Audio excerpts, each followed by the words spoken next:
as far as what we've seen and what we've been able to do, it's been amazing.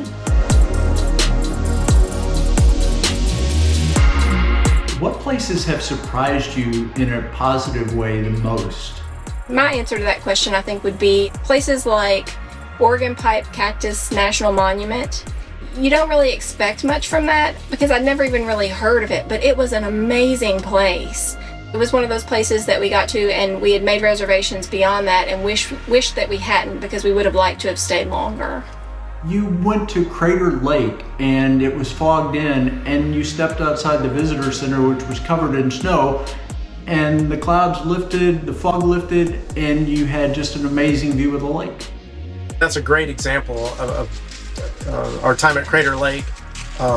We have so many different occasions that have occurred like that, where we've got to see amazing places that most people never get an opportunity to see. One that comes to mind is snowshoeing in Zion National Park. Mm-hmm.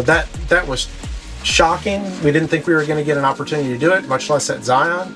And we had a wonderful time. It was amazing scenery. Some incredible scenes of the American West and just some of the adventures that my niece Heather and her husband Jeff are experiencing this year. It turns out I'm not the only member of my family taking on life-changing travel. In the next few minutes, I'll focus on Heather and Jeff's full-time RV travel.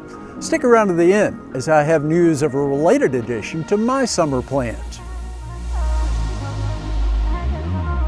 We are currently on a one-year trip across the country with our main goal being Alaska for the summer. How long have you been planning something like this?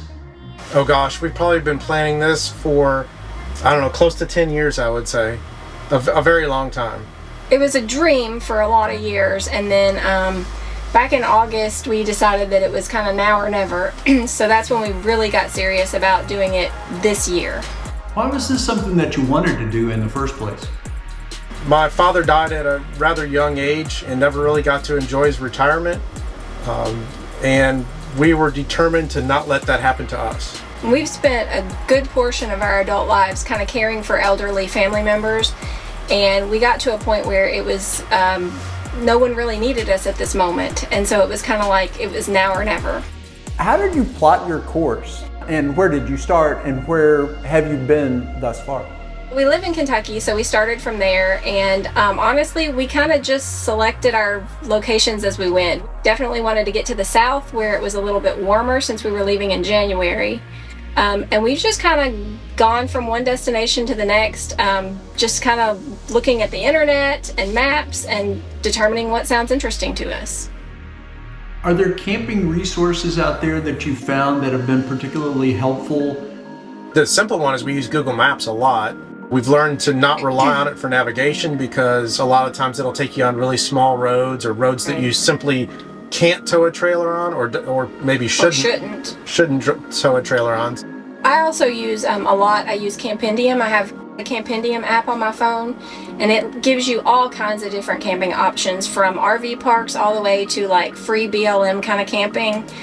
Then we also are members of Harvest Hosts, which gives you some options for like quick one-night stays, like if you're just trying to get from one place to another. There's always something around to go see, something to do, and you can get from one place to another usually. You have to maybe sometimes get creative about it. How has this trip lived up to your expectations? You built this up in your minds over 10 years, and now it's happening. Is it what you expected? Is it more? Is it less? I would say it's been everything I've expected and a lot more work than I expected. You quickly realize when you're full-timing in the camper that it's not as comfortable as you'd like. How different is it spending all of your time in your camper as opposed to just short periods of time that you've done in the past? The trip planning and stuff, I mean, that is just a tremendous amount of work. I mean, I bet probably we spend 3 evenings a week at least sitting at the computers, looking at campgrounds, looking at, destinations, places we can go. We're 50 feet long overall when we're hooked between the truck and the camper. So it makes it very challenging when you need to pull into a gas station or you want to stop somewhere to see something or stop for some food. It does get exhausting sometimes. How much is it worth it though? Oh, it is so worth it. It is so worth it. I mean, I love what we're doing. I love all we're seeing. It's worth every second. Do you feel like at some point you would like to do this full time, even beyond a year? I mean, just finish up your work lives and this is the way you live? I'd say it's a little too early for us to make that determination, but so far, I would consider that, certainly. Yeah, I've always thought that we would eventually end up on the road. If we were doing it full time, we would do it a little bit differently than we do now.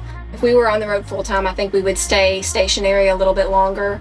Is this adventure that you're on going to satisfy you for a while and you'll be ready to stay home for a bit and get back to work if you want? I think it's going to be really hard to go back home. Yeah. Especially, if we go back to regular jobs, it's going to be hard. We're not ready to go home now, that's for sure. And I think Christmas is going to roll around and we may have the same response. Would you suggest other people do this in the same way that you're doing it? Everyone should do what works for them, but definitely, if you can get out and see the world, go do it. If you can get out and see the world, go do it. That's good advice for anybody of any age. I guess that's Heather's version of me saying, no matter what you want to do, be brave. Now for the news that I mentioned earlier. I'll be flying to Alaska in the next couple of weeks, joining Heather and Jeff. Our plans are to spend a week on the Kenai Peninsula.